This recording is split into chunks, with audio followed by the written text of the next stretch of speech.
Welcome in, everyone. This is the Crypto, Bitcoin, Ethereum Private Decentralized Infrastructure Show with Sterlin and Chair. I'm Chair. I'm here to pop you up right there next to me or below me, depending on your screen. It's my friend Sterlin. Sterlin, hello. Yo, brother. Great to be here. How you doing, Chair? I'm doing great. It is great to be here. Lots has already happened today. Lots has happened in this past week or so. We did end our streak last week, and now we're starting a new one here on the Crypto, Bitcoin, Ethereum Private Decentralized Infrastructure Show. But in the week that was, while we were down, quite the exploit was uncovered. Quite the not a 0 day, but quite the exploit happened to an unfortunate amount of people, unfortunate amount of early crypto adopters with the cold card hack. Call it a hack, call it an exploit. Can you call it a hack if the code was sitting in an open source repo for 5 years before anyone realized what happened? What happened from your perspective, Sterlin? Yeah, so I'm still getting caught up with all this. It was an information overload, but I think effectively what happened. Well, let's start with this. So far on July 30th and expanded on the 1st, approximately like 3 attack waves were confirmed and maybe a 4th flagged with regard to the exploit. And roughly 1,367 BTC were tracked to 4,585 addresses. And the losses are now past 100 million, at least according to the sources that I have in front of me. Chainalysis, by the way, which is the blockchain analytics firm that we have critiqued on this show, I think already a number of times, found that the attacker this is an interesting fact, the attackers or attacker pre-studied, did some investigatory research on the victims in advance so that they could hit the largest wallets first, which makes sense, right? So this is probably one of the largest. This is the key thing, and we can ask this as a question if you want. Is this one of the largest self-custody wallet failures that have currently ever happened? Probably up there at the top of the list, right? There's a lot of different ways that we can discuss this. There's a particular avenue or a unique angle that I have that we can get into later, and some of it is even more peripheral to this discussion, but it does have to do with like a maximalist mindset, but we'll get into that. So we can talk about the technicals about how this happened, but to keep it very simple at first, this was a firmware exploit, right? So it based on seed generation for the keys, right? The keys, that your private keys that allow you to maintain the wallet, sign transactions, send funds, right? So seed generation is typically supposed to draw from the hardware, right? TRNG, but silently fell back to MicroPython software, PRNG. Basically what happened, and this is what you mentioned earlier, nobody seemed to notice this exploit, this reversion to the software seed generation, and so it stuck around for a while until somebody exploited it. I did see some news when I was reading about this that the company is at CoinKite / Cold Card had done their own AI analysis some weeks or months ago, and also did not actually uncover the exploit themselves. And I'm sure other people have looked at this as well and did not come to terms with the fact that there was a vulnerability in the firmware or in the code. So basically how to explain this, why this happened. So because the seed generator was not like true entropic, like randomness, that has the levels of entropy needed to actually have a secure seed, which is like effectively multiple galaxies worth of possible options.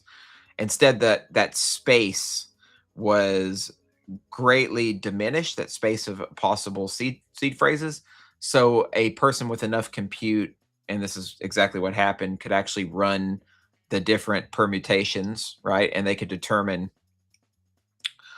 From that, they could derive from that what the actual seed phrases were, and then they could effectively drain the wallets. So here's the critical thing about this hack, my friends.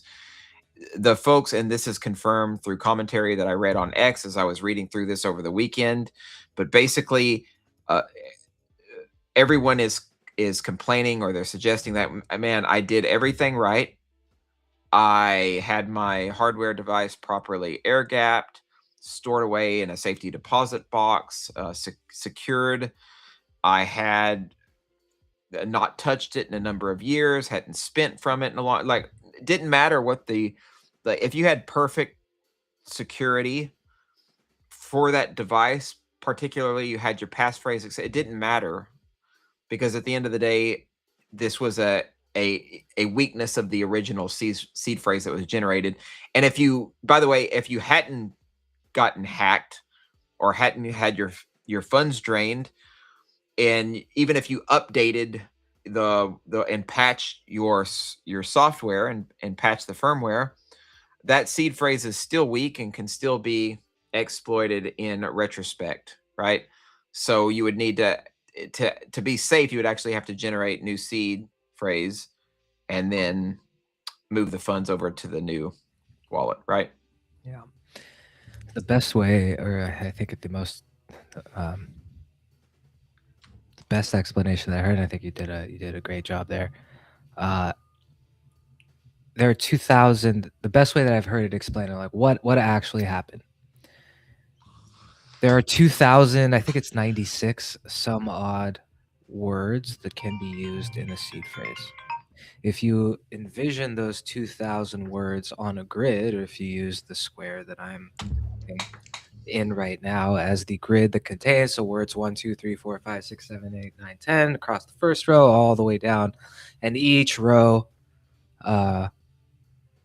is populated, across this entire square or rectangle grid, contains one possible seed word or word per cell in this grid. And the way that the random number generator was working, although the entire grid was available for it to choose from, that was actually only choosing like a very small sector of words from the grid.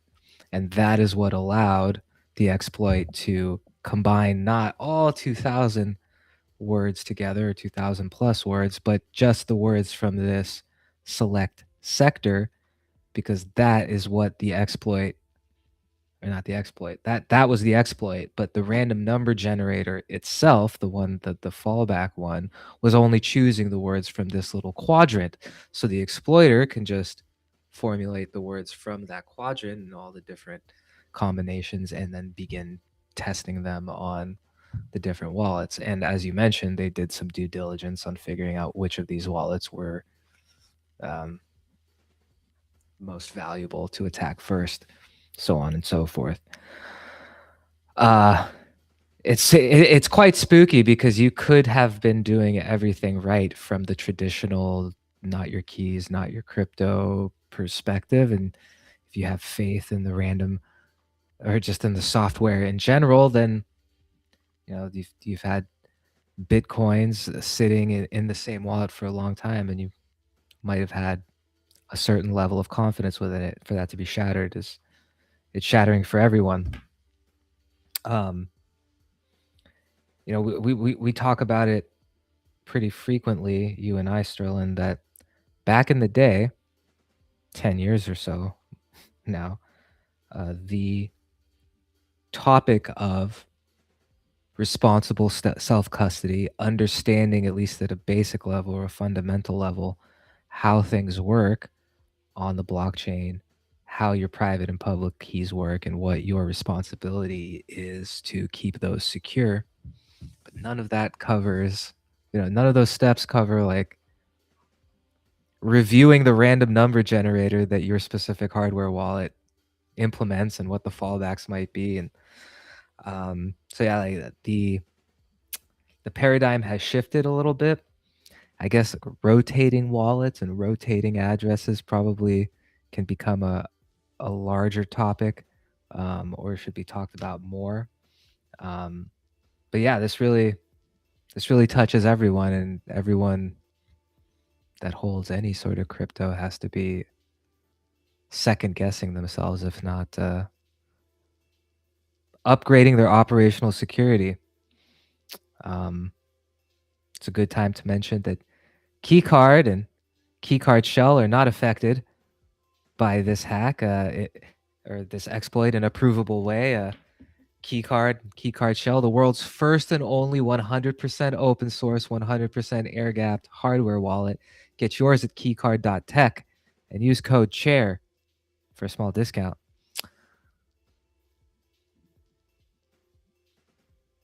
I don't know what I'm going to do other than rotate my wallets a little more frequently than I used to. Not that I necessarily hold any crypto at all. And Yeah. sorry to interject, Chair. I was just going to mention that just as a quick disclaimer. Of course, nothing that we talk to you guys here about is financial advice by any stretch of the imagination, nor is this advice to take any kind of action if you are indeed a victim of the cold card hack. By the way, always do your own research. Also seek out your whatever kind of remediation from whatever kind of individual or agency that you deem necessary. And by the way, we're not here also to gloat over this or to say that we did things better. We're just here providing commentary for this. And but we are going to critique some of the actors in the space who probably put these folks in a position to become victims in this particular manner. And we're going to get to that here shortly. Sorry, finish your thought, Chair. I just wanted to add that in quickly. Oh yeah, no, certainly not financial or security advice by any stretch of the imagination. It's interesting how things came together. I saw one critique on X, and it's like, at what point, like, why does having to jump into emergency X space, like, why does that have to be part of my operational security routine? And like, how has that become the norm? Which is an interesting thing. Like, the breaking news, as it unfortunately typically does, was happening on X first, and people were gathering and providing support and commentary in the moment on X, which is a gate kept and censorship filled Are we past the 10-minute mark? We are. It's a gate kept and censorship filled platform that I have to be mindful that we're past the 10-minute algorithm check portion of the program before I can start talking mess about it. And that's sad. It's a sad state of affairs. But need for a better town square and public square aside, if you weren't plugged in on the day, then you might not have been able to move on it as quickly. I know some people were able to move. There was like 3 waves of attacks, if I understand correctly. So people that were plugged in after the first one were able to reconcile some of those addresses. And I even recall someone saying that they left like some dust in one of their wallets that they were pretty sure might have been exploitable, and they did indeed see that dust get yoinked from them, and that is a technical term. Any interesting reactions that you've observed on your end, Sterlin? One of them was just kind of heartbreaking, where it was just one of the guys on X. I'll have to dig up the post where he said he lost 1.6 million and it was his life savings. Awful. And then he said that he did everything right, which is part of the critical point of this commentary. And he still lost all of his crypto funds as a result of that. And here's the thing: when this kind of stuff happens, it's one thing to have an exchange hacked, right? We almost kind of expect that. We can easily lambast people for keeping so much funds in an exchange, which are targetable from many different vectors, right? Whether it's a government freeze or seizure, whether it's the institution itself or the platform itself freezing or seizing your funds or glitching out, or whether it's some hacker who sees that exchange or platform as a honeypot and then hack. Like, a lot of different vectors for that. It's like, don't try to self-custody. But now here, self-custody is also under threat potentially. But I think one of the things that it behooves us here to talk about is that this very clearly did not impact all hardware wallets. And there are folks who are friends out there like Aaron Day who have made commentary on, well, this even using a hardware wallet is not quote unquote real self custody. This is a hardcore like self custody maximalist mindset where it's like, if you want self custody, you have your own, you have your own paper wallet, you have your keys on paper, and that's it. That's your hardware. Of course, that has its own weaknesses and limitations too, and threats of losing that or going down in a fire. Or like there's always going to be risks that you have to assess with the way that you choose to store your funds. And Cherry, you mentioned earlier about like rotating addresses. I think that's one thing. Also, within your own account, you can have an infinite amount of crypto addresses. Like decentralize the risk by putting like, this is just what I would do, right? Say I held crypto, what I would do is move the crypto and split it up between a bunch of different wallet addresses. There's more work involved in that. And if you want to reconcile at some point in time, that takes time, but it at least makes your risk more dispersed among different wallet addresses. So that's just one thought of a possible way of helping to protect yourself, right? There's also another line of commentary that I think we should take up here, Chair, that you probably have some thoughts on as well, is I think a side effect or a ramification of this is what we can call the custody debate, because there's actors out there who are coming out online and they're saying, oh, look, self-custody is no good. Let's start making sure we get everything put on our exchange. So, of course, self-custody is now being used as a scapegoat to get people to move their funds into a centralized exchange, even though this is just a very isolated, and I don't mean to diminish the losses as a result of this, but it's still an isolated incident, isolated to one kind of wallet and its firmware.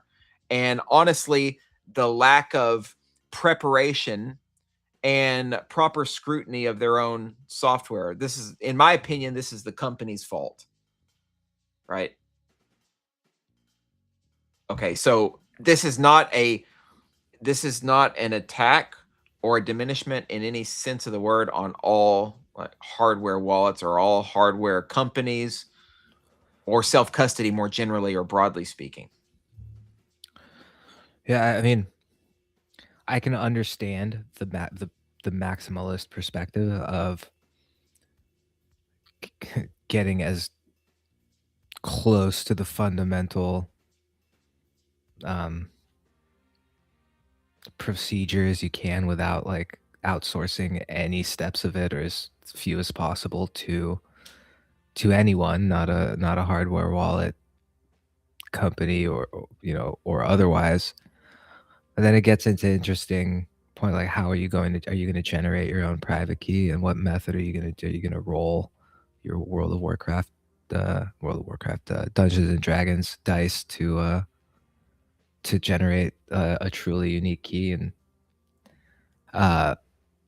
most people are not going to do that. You're not going to roll a 100-sided die or more. You need more, right? Actually, to be honest, I'm not even sure what the most secure way of doing it with a dice roll is. But like at least understanding what that means, right? Like you or I can guess a combination of different letters and numbers and put them in a sequence, or have two different sets of dice, one with numbers, one with letters, and randomize the rolls, and then randomize the sequence of the outcome rolls, and it would take all day, and hopefully we wrote everything down correctly. And then and only then, now you have your private key, and you can generate, as you said, infinite addresses from that private key. And how many times do you copy that private key, and how many different locations do you store it? And if any one of those locations are compromised, then all of those addresses are compromised. So how do you encrypt, even if someone does find your private key, how do you encrypt it for yourself? It's a convoluted thing. There is no great answer. I haven't, you bring up an interesting point, like how many different hardware wallet producers do I, should one reasonably have to trust? And each one has their own trade-offs.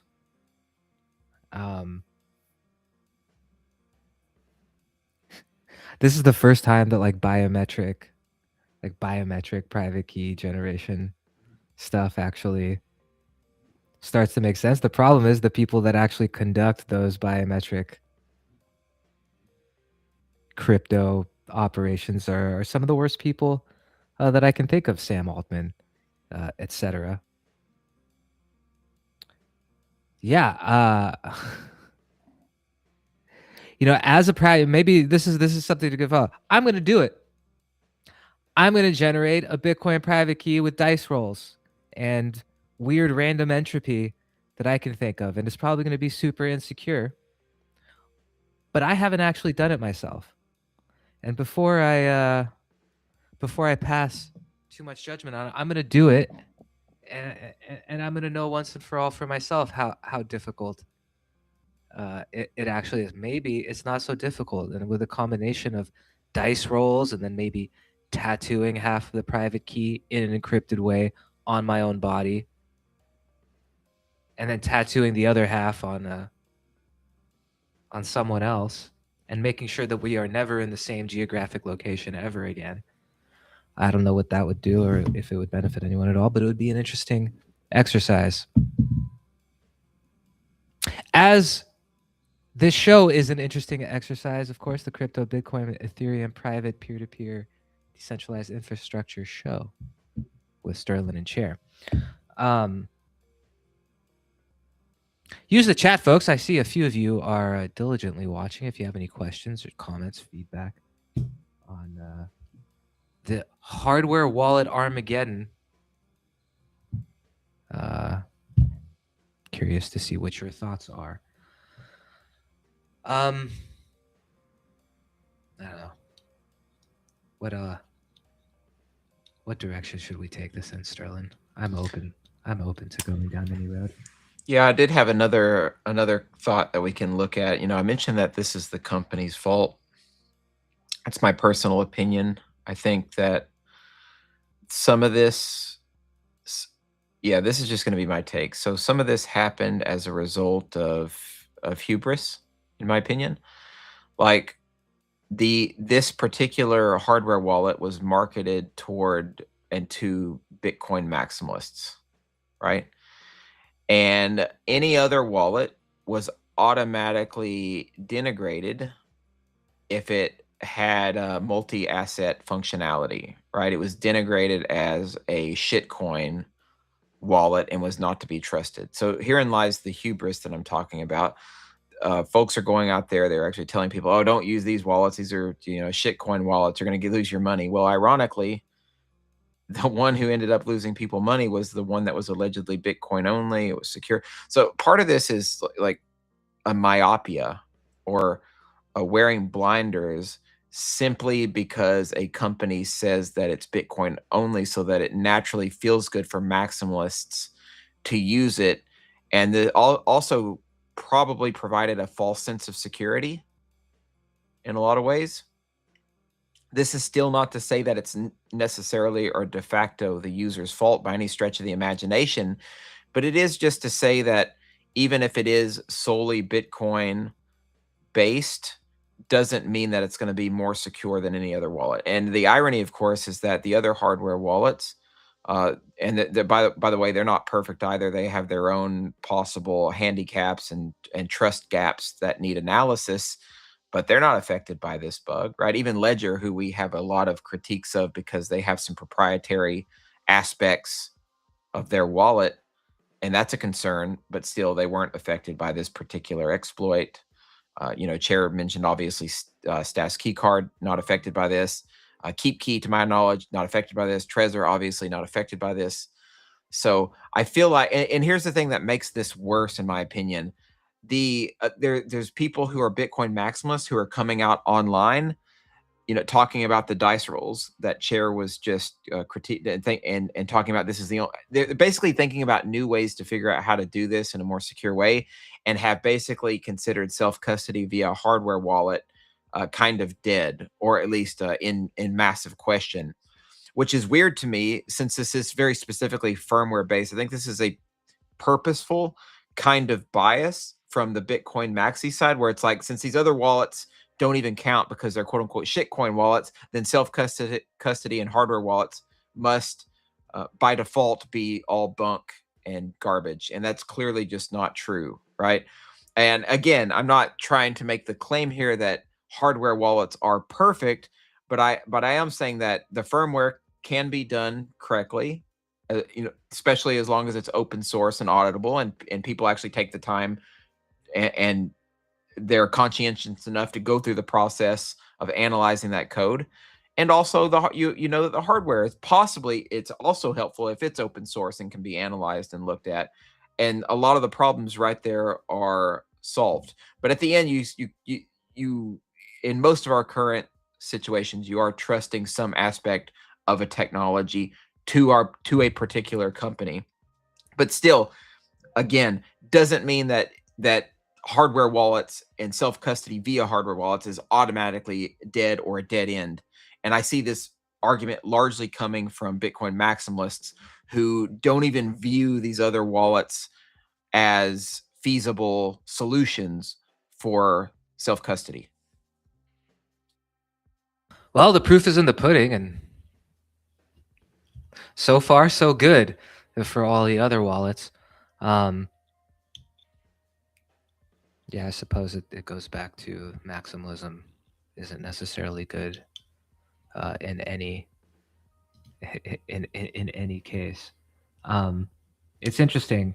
I wonder, you always I wonder about the source.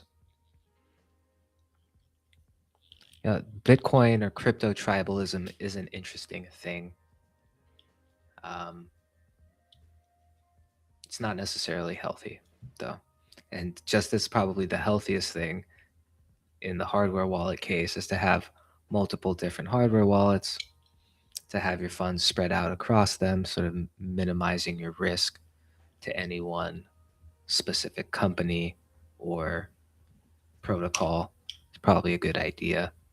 It's probably the same if, to say that, like, for crypto in general. It's like, maybe don't put every single egg that you have in one flavor of crypto, be it Monero or Bitcoin or Zcash or whatever, Ethereum. That, yeah, mitigating your risk, especially the more that you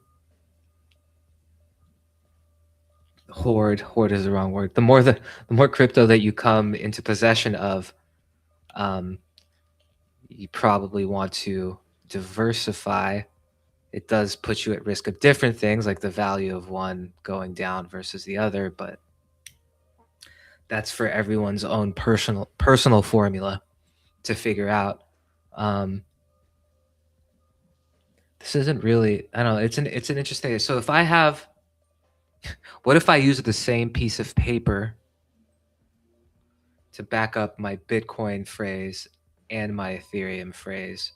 Is that now not a true paper wallet because it's that piece of paper is supporting two different private keys? That's a bad joke. I hope it landed on someone, though. Yeah, the playbook is going to have to change. For new, there was a time. That time has passed, that I was trying to onboard one person to crypto every day. And in the past, it was like Ethereum. Now it's more Logos than anything else, but I'm not trying quite so hard or quite as hard to be the evangelist for crypto overall as I used to be, for better or worse. Maybe I need to re-examine that. Well, for one reason, I'm tired, boss. But number two is, it's so paradigm shifting. Like, if you put to go back to the 1.6 million victim that lost their entire life savings, like, you can be led astray. And I've learned the lesson of even joking around and shitposting online can lead certain people astray because they don't realize that you're joking or being sarcastic or what have you, and make like financial decisions based on what people are saying publicly, which is not always the best idea. But then, like, same thing with security. It's like have to be careful of advising people how to move in the crypto streets with their wallets and whatnot, because who knows what can and will happen. But the playbook needs to be updated now, like multiple hardware wallets, multiple private keys generated in different ways, and tracking how much of like what percentage of your stuff you're keeping in any one area. um, I wonder what this means for the more popular browser-based wallets who have their own random number generators and seed phrase generators or private key generators that, it would seem are a lot more exposed. I am not a security expert by any means, but I wonder, like, what is the difference? For probably for Ethereum, more people have MetaMask generated addresses than anything else, even still today. Where do all those users stand in terms of their confidence that their seed phrases cannot be exploited in the same way that the cold card ones, where I don't have answers. These are just questions that I have. Yeah, the only thing that I can think of, my friend, is like more serious red teaming, and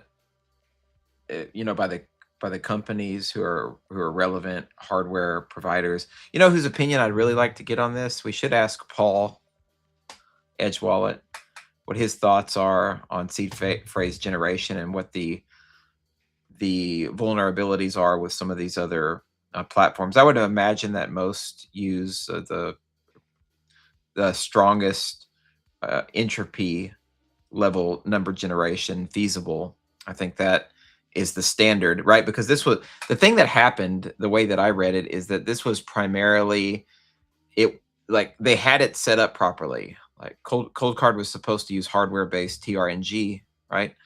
But the firmware reverted to the MicroPython, to the software number generation, which limited the space of available options. So I think that is one avenue worth considering. There's another thing that I think we can talk about here too, Chair. People might be curious about, like, what is the recoverability options for the victims who lost funds? I think that's something worth exploring a little bit. It's a great question, but I suspect I know the answer, and it's not good news. If your tokens or if your coins moved to an address that you do not control, sorry. I think there is some bad news and there's good news. The bad news is exactly what you said. I mean, if those coins move and they don't ever really get moved for the purpose of cashing out, or if they get obfuscated through an atomic swap or some simple swap to a privacy coin like Monero, then we've got some problems. Here's the interesting thing, though. A lot of thieves, and was somebody talking about this. A lot of these, like, quote unquote hacker/thieves aren't always the most adept and don't really understand blockchain forensics very well. So this is a good news, by the way. If they happen to take that Bitcoin and they use a less sophisticated way of obfuscating the source of funds, right? And then they try to cash out on an exchange, there is a possible recovery scenario there, right? Because what would happen, like Chainalysis already has these blockchain analytics firms always have their eye on these funds. They know exactly where they're sitting. They know exactly which wallet address they're sitting in. They know how they move. And they also have a beat on what exchange wallet addresses exist based on open source intelligence on chain. So as soon as these funds flow into a centralized exchange, if they do, assuming they do, they would be frozen immediately in that centralized exchange. And we would also know through KYC. This is not a defense, by the way, of KYC. I'm just explaining the process. Through KYC, they would be de-anonymized, and then also that all that information would be available for a subpoena for law enforcement. I'm just telling you how this works on risk management side. Now, it could it could be that, like, again, the person would have to be very unsophisticated.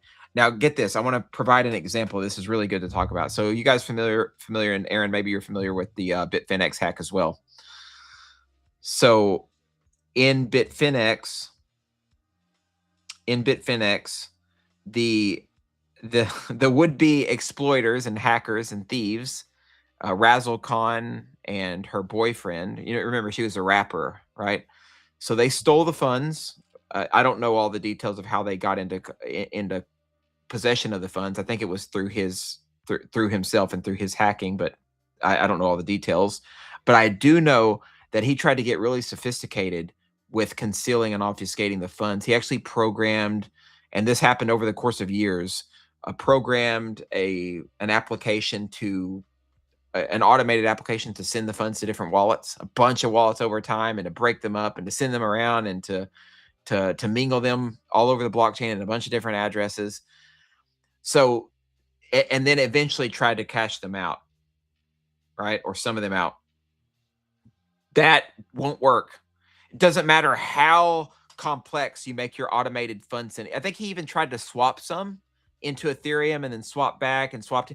So Chainalysis can very adeptly follow these coin movements. They even have capabilities to look on a single graph at coin swaps between different chains. And this is how they ultimately were able to find out who was in possession of those funds, although it did take years. So there is a white hat scenario for the victims, but if that even does happen, it's years down the line, right? It's not something that's going to happen tomorrow. They're not going to see those coins tomorrow. And then if they do, they may not even see them all, right?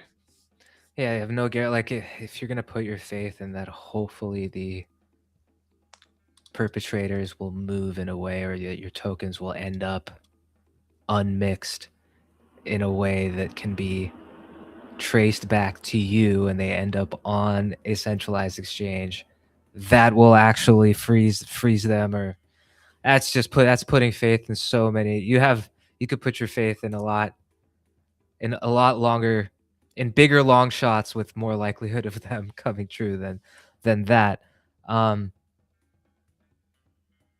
I wonder, has there? I don't, off the top of my head, I don't know any stories. Not, I mean, maybe probably governments end up with more illicit funds, which is that's a whole rabbit hole in itself. But like, I think centralized exchanges are a lot more willing and likely to freeze and turn over tokens to state actors than the actual victims of any sort of, or like watch state actors come in and say, like, we're going to claim custody of these tokens while we figure out what's going on. We're going to go ahead and hold on to these tokens in our treasury. Yeah, it's that sucks. That, like, if that's, and it may very well be the case that that's the only hope that most of these victims have, and relying on Chainalysis and centralized exchanges and state actors to return their Bitcoin to them. Like, that's probably a long shot. Yeah, I mean, sorry to say. Yeah, I mean, so get this, Mount Gox, right? People actually did get their some people got some of their funds back. Not everyone got their funds back, and it was really a shit show of the government trying to return funds to those folks. But it was like, like a decade later or something. And still not everyone from Mount Gox loss has been made whole after the fact. So, and it's kind of funny. There was a circuitous route that those funds actually took. I think the reason that they finally kind of figured out where they went is because some of those funds went to that Russian exchange that the FBI shut down. What was it called? something, I think. Damn, I'm not sure. Yeah, I forget the name of it, but that's where some of the funds went. I think that guy actually is in prison, or was gonna be in prison. Yeah, I have some knowledge gaps here in this, but I do know that it was one of those Russian exchanges that ended up getting shut down, put on OFAC and sanctions, etc. And they're finished now. So, I mean, yeah, I think the moral of the story here is no one can anticipate, sadly, getting any kind of funds back anytime soon, if indeed they get them back at all. There's a lot of variables here. One is the sophistication of the hacker, the other, or the exploiter, whatever terminology you want to use. The other is reliance, like you said, Chair, on institutional exchanges, on governments. And governments, like, by the way, they do tend to take funds and hold them for themselves. And we can't really trust governments to do the right thing with funds. They're already deeply involved in things like civil asset forfeiture. They just take people's money anyway and never give it back, even though they never committed a crime or even have been accused of committing a crime. Going down the civil asset forfeiture rabbit hole, by the way, is probably a whole nother topic in and of itself as well. We do like to spread the topics out on the crypto, Bitcoin, Ethereum, private, decentralized infrastructure show. We thank you for tuning in. We thank you for using the chat, for subscribing and following along on whichever channel you might be watching, which is wherever you are right here. Make sure you're following Sterlin at Sterlin Lujan on in all the places. I am at Very Comfy, VRYCMFY, on most of the platforms. Well, at this point, Sterlin, what are our lessons learned, and what are we going to do moving forward? Having being equipped with at least the knowledge that this exploit took place, the consequences are what they are. What are the lessons learned here? For me, it's diversification of assets and the methods of storing them, and obfuscating where those places might be, although less directly related.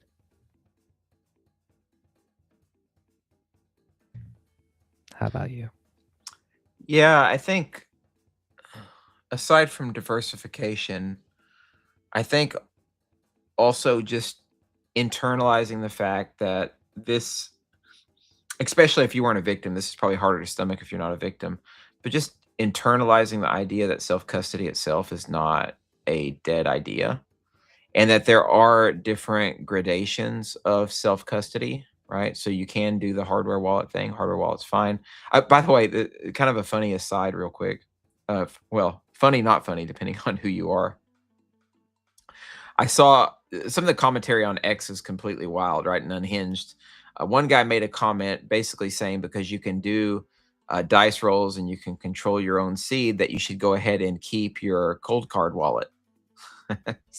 So he was basically saying, just keep your cold card wallet. It's going to be fine. He's telling the victims this, right? Just keep your cold card wallet. Everything's going to be okay. You just, do your dice rolls, boot up your seed yourself, generate your seed yourself. Everything's cool. And everyone's like, are you just a complete dumbass? Because that, in my opinion, that company is dead, right? That's a non-starter. Like, you can't trust, like, all trust is completely destroyed. You really shouldn't have had to trust, that's the other thing. You shouldn't have had to trust the company to begin with. This is one of the pitfalls that we're still finding ourselves in crypto, by the way, and this gets me on a bit of a soapbox. So there's still so much trust from the technical side to the cultural side to the people side put into institutions in our space. And one of the modus operandi, the primary philosophical basis of our ecosystem is this notion of trustlessness, right? And that's what self-custody is supposed to be about. So the fact that you had to trust someone to make sure they get firmware right and there's not an exploit is already problematic. This is probably why, again, our friend Aaron Day has recommended to use paper wallet, with all the challenges and learning curves that potentially comes with for users, especially new users in crypto. But I still think just internalizing the idea that you can still self-custody, you can take the necessary precautions. Yes, problems can happen. And if you're really, really terrified, I think Aaron's advice here is sane. Make sure to distribute and decentralize, diversify your funds, etc. I think that's something that's smart to do. I personally this is the other thing we can talk about again, because it really is important. I still think relying on centralized exchanges and using what happened as an argument for more centralization, more legal custody is awful. And we want to do what we can to steer away from that. And I think here on the show, we don't support, we continue to support decentralization, anti-financialization, anti-institutional adoption. I'm also not particularly fond of ETFs and all the other assets that have been created as a result of this. So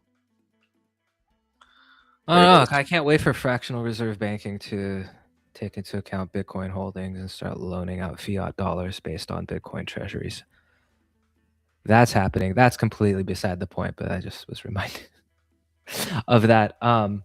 Yeah, the more I think about it, the more I want to do it. I'm gonna report back on our next show, which will probably be 2 weeks from today. By the way, folks, I'm taking a small vacation next week. But I will procure as many sided dice as I can possibly procure. And do a little bit of research and due diligence, which every single one of you that can hear my voice at this moment should be doing anyway. Because unless you have a huge crush on me or Sterlin, there's no other reason for you to be tuning into the crypto Bitcoin. And my apologies to you. But there's no other reason that you'd be tuning into the crypto Bitcoin Ethereum private decentralized infrastructure show other than you're interested in and or want to learn more about and or hold your own cryptos. And if that is the case, then it is on you and me and Sterlin and everyone else to do our own research, due diligence, and study. Understand what is at play, what is at risk, what you need to know to keep yourself safe, how attackers and exploiters and perpetrators are moving. You have to know that they're always moving and plotting against you in some way.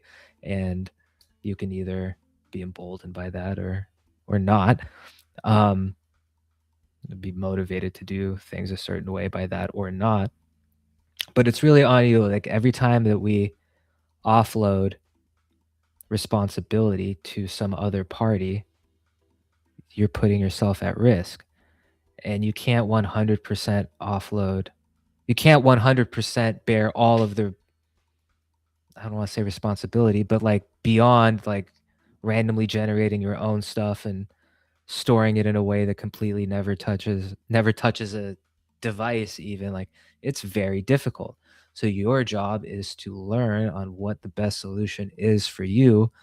People can make suggestions, people can offer different avenues, but the actual solution for everyone differs slightly depending on who you are.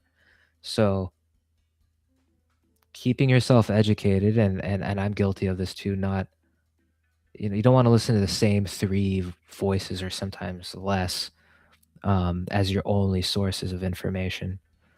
And so I guess my big call to everyone or anyone that's listening is educate yourself on how these wallets actually operate, how the protocol that you're interacting with actually operates, what those private keys do, how they're generated, and how your specific private keys were generated.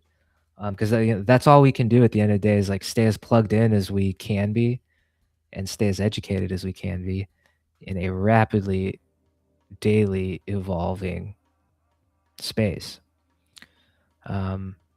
Thankfully, we have tons of resources, tons of free and open source resources, and increasingly lightweight, powerful LLM models that you can run on your own device and have a little more security in that. Do your reading, do your studying, do your due diligence. It's really the only way that you can protect yourself. And even then, good luck. Yeah. By the way, sorry to interject, Chair. I have something else we should probably discuss as we get to the last 10 minutes of the show here. One of the things that has been on my mind and that concerns me about this is yet another issue for optics, right? About the cryptocurrency ecosystem in the space. already a tremendous amount of people don't trust crypto. They just see it as a haven for scams and schemes.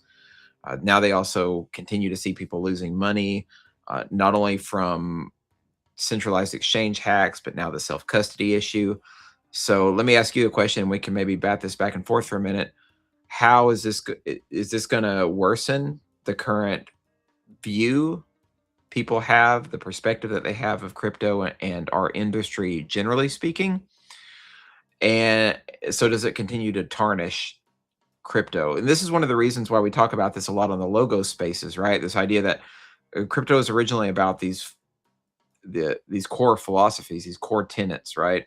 Privacy, decentralization, censorship resistance, etc. But we're seeing arguably gaps in that through what happened, and now people are like, maybe I'm staying fucking far away from crypto. I feel like this in some ways does embolden the critics a lot more and diminish the impact of adoption and acceptance of crypto, generally speaking. Yeah, they're good. I mean, this is a big notch in the belt of the detractors of crypto and those who, well, the naysayers.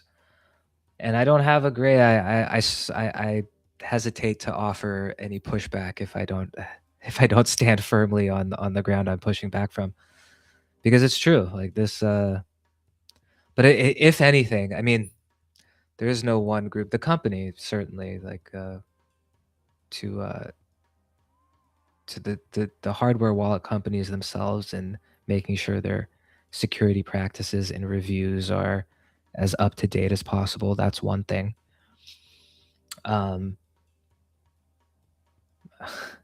with the prevalence of LLMs, like, we can go do our own security audits and reviews on whatever we want, right? Like, we can point whatever we want towards whatever open source code that we want, and see what the results are.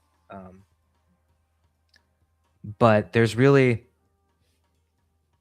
no one great like answer or solution to this, other than some of the items that we already discussed. But for detractors, yeah, like, this is a moment for them to stand on the rock above the water and say, "I told you so." There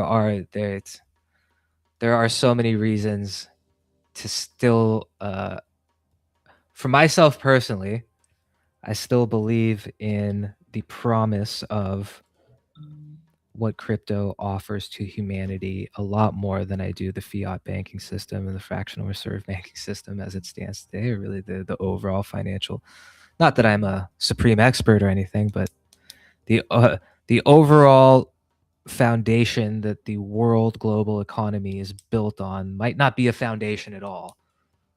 It might be there might be a spring of water underneath it that's eroding it from the bottom, or whatever metaphor works for you. I'm saying that it's not concrete, okay?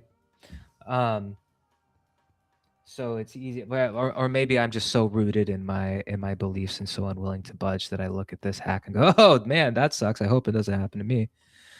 And we keep going.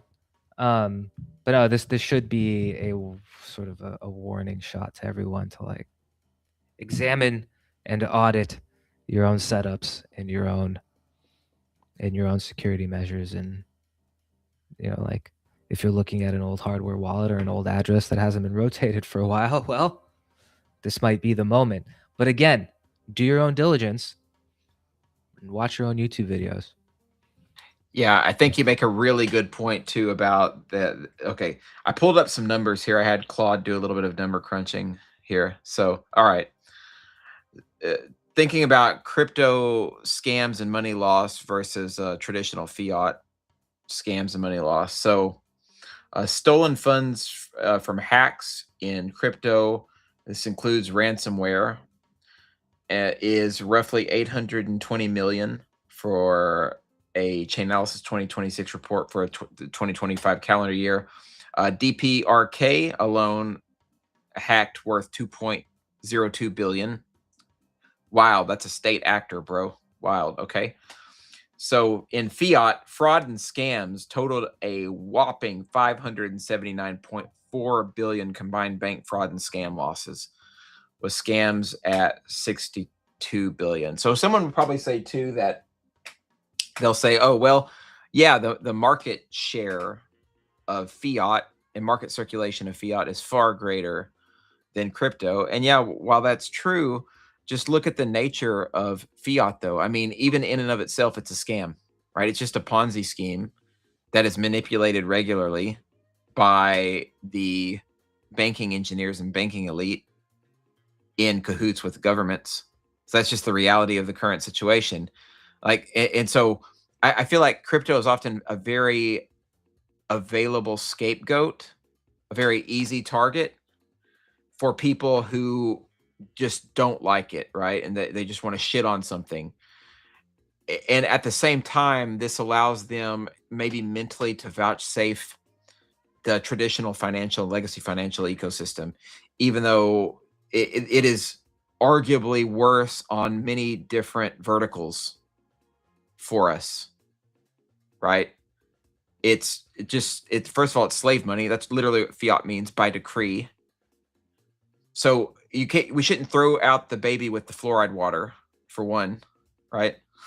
So, there's a lot to get into here, but you're 100% right. There's a lot of parallels that we could draw and things we could discuss, but you can't, like, anyone who's just critiquing crypto and they just want to shit on crypto just has a personal axe to grind or some kind of vendetta against the ecosystem for whatever reason.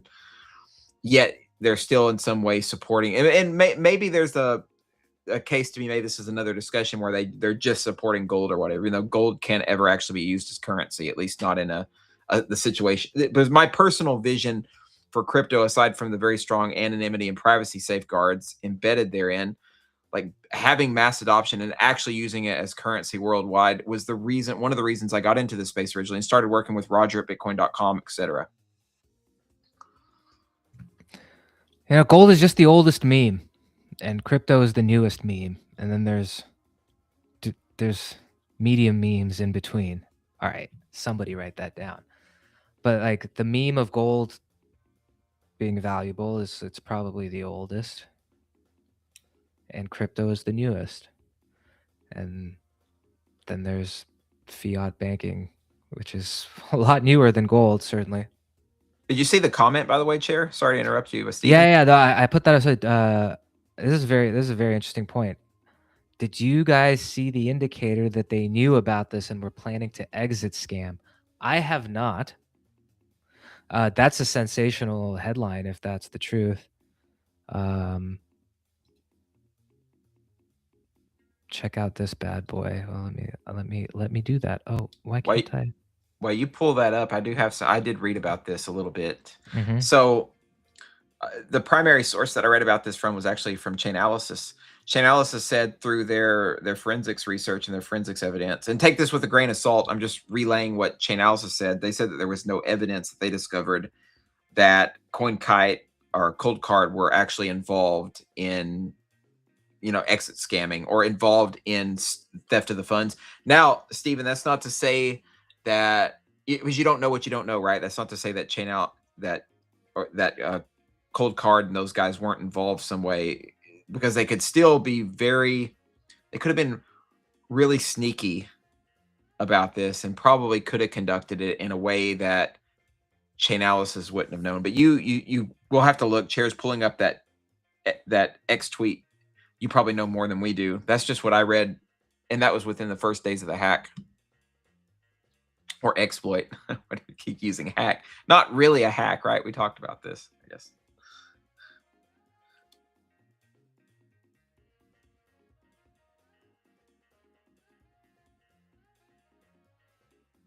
Yeah, so I guess Chair is looking that up right now.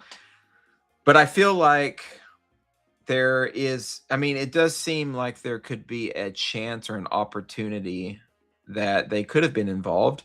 The targets were obviously lucrative, right? Because it was very specifically, the wallet was specifically targeted at Bitcoin maximalists. The only thing that gives me hesitation or pause as to whether we start to point fingers at Cold Card for being involved in the hack is the fact that there was opportunity from multiple different parties to assess whether there was an exploit in the firmware. And it seems like there were multiple failures on that front. And it seems like if you're cold card and you're trying to purposely design this in such a way where you're going to be trying to steal from your own customers, this seems like it would be a little bit too difficult, and there would be a strong amount of risk involved because of the way that it happened or unfolded, right? The fact that it was a firmware malfunction and that you wanted to purposely do that. You knew that people could possibly see it. I don't know. There's a lot of things that we would have to iron out here. What'd you find there, brother? I'm looking at it's a funny account, the Atlas HODL account. I would say like it's a very interesting angle because who is the most motivated, especially with all of the LLM tools that are available now, that the only people that are more motivated to review vulnerabilities in a set of code are attackers. The attackers are the most motivated because they're motivated by greed. The second most motivated would be, hopefully, the maintainers or creators of the software itself. But amongst those maintainers and creators might also be attackers. So while the discovery of the vulnerability might have been done earnestly or honestly or like with with altruistic intentions, once it becomes discovered, unless things are isolated in such a way, that information, like even somebody can run with just the suggestion, like somebody might say, oh, I found something concerning in the random number generation of XYZ. That's all an attacker or a conspirator would need to be like, hey, I'm, to play the game of telephone with, maybe they're not capable of pulling off such an exploit, but they could certainly pass along the information that this exploit or this vulnerability might exist. And so while it might not be the first most likely place that it was discovered, it is the second most likely place. That doesn't mean that the actual perpetrators are related to or are the cold card people themselves. But that's how I look at it. Like from the perspective, from my vantage point, the two most likely people to have found it are the attackers themselves or the good intentioned people that might not have the best OPSEC. Or once the information gets out into the wild, who knows who will do what with it. It's very interesting. I would say I can't click the link directly that was shared in the chat, which is okay, but I'm looking at that account and it's a hilarious account. This Atlas _ HODL. Steven says, I have a bunch that here's some level of admission that occurred. An unusual claim. Apparently there's a history from Cold Wallet that there was people who did point out their bugs, but Cold Wallet would just shame and dismiss their claims. So yeah, well, a sad commentary. Yeah, and that's a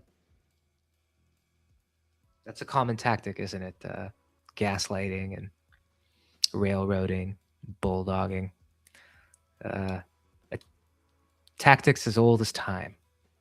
Yeah, I'm glad Steven brought that up. I remember reading something about that too. I think so you guys check out the posts that Vlad on his, maybe Chair can share, but Vlad had made some commentary toward this as well, and I think some other folks had pointed out that they were pretty hostile to people who would point stuff out.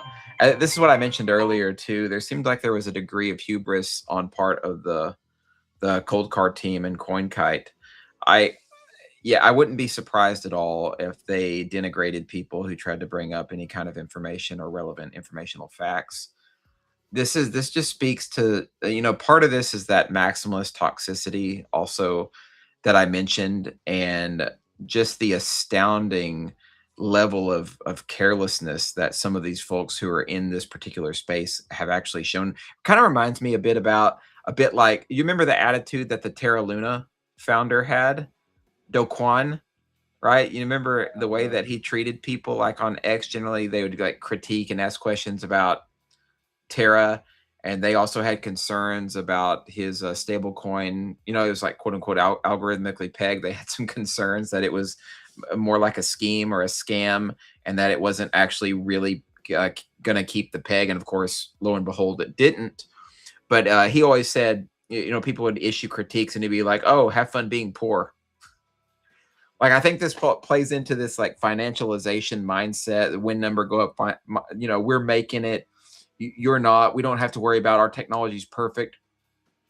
And so I feel like that mindset also, I think you kind of pointed it out earlier as well, Chair, it leads down this path of self-destruction in a lot of ways, and also probably is a red flag for investigators and other people to think twice about your work. But I think if you see, here's a lesson. If you see a very strong degree of arrogance and hubris in company founders, you might actually second guess what they're working on. And I'm not saying this guarantees that they're all going to be scammers, that they're all going to have technologies that have exploits, but it certainly gives us room for pause, right? Yeah, and it's just off-putting, you know. Like, I like humble founders. Few and far between, but they're out there. They are out there. Indeed. You have to have some level of chutzpah just to be so wild and narcissistic that you think your idea will do well, but that's a whole other discussion. I appreciate the feedback and the details there, Stephen. I'm gonna follow that account a little more closely. So I have a little bit of homework to do, and I'm going to be off next week, so I'll have plenty of time to do it. But we're going to procure the largest set of dice that we can. We're going to see for ourselves just how difficult it might actually be to randomly generate our own paper wallet without ever exposing it. And then how do you actually use that key without exposing it? That and more on the next Crypto, Bitcoin, Ethereum, Private, Decentralized Infrastructure show. This was a good one, Sterlin. I think we talked hot topics. We talked current events. Lots and lots going on all around crypto. This show is brought to you by Keycard. Go to keycard.tech to procure your Keycard and Keycard shell, the world's first and only 100% open source, 100% air-gapped hardware wallet that is not affected by the cold card random number generator exploit. Anything in conclusion for the people, Sterlin? Nope. I just want to thank Stephen. It's been a while since I heard from him. Good to see you, Stephen. Thanks for the questions and the engagement here, my friend. And other than that, I don't have anything else. This was a really fun show. We'll see you folks in 2 weeks. Until then, follow Sterlin at Sterlin Lujan. Follow me if you like at Very Comfy, VRYCMFY. Use Logos technology. Run Logos nodes. Download Logos Basecamp. We'll see you over there. The world is a lie. That lie is the truth. Mahalo.